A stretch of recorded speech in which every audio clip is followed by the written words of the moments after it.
Okay, Larry in California, W6WUH. We're going to look at the next step of making up a complex interconnecting cable for radio service.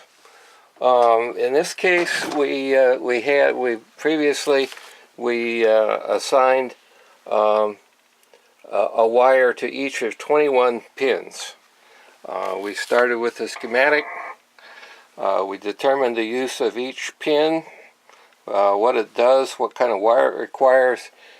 We've assigned a wire to each one. In this case, we have 18 wires here in 3 cables, A, B, and C, and there are 3 pairs of wires in each cable, a green, black, a white, black, a red, black, and there's a shield. So we've got the connector. You got to get it. I've got it set up in a pan of ice.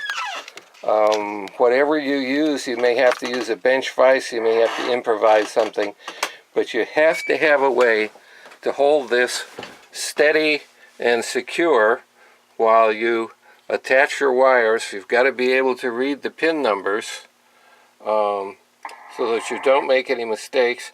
You have to have your truth table at hand so that you work down this list in an orderly fashion.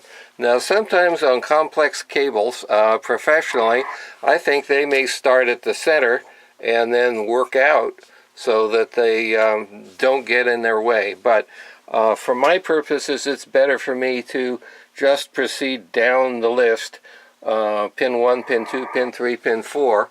Now, in this case, I've had to make some pairs of wires that really belong together and separating them from ones that didn't. I did not want to run AC line voltage next to an audio wire or even the filament for or B plus or grid for the final. I didn't want to introduce hum places, so I've rationalized that and made some pairs.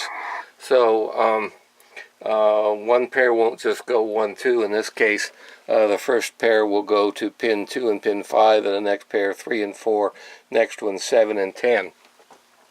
So I've taken all our wires, stripped them back neatly, about 1/4 of an inch for each one, and then tinned each wire. So each one of these 18 wires has been tinned. The shields have been tinned, and they're ready to be soldered on here. So there we go.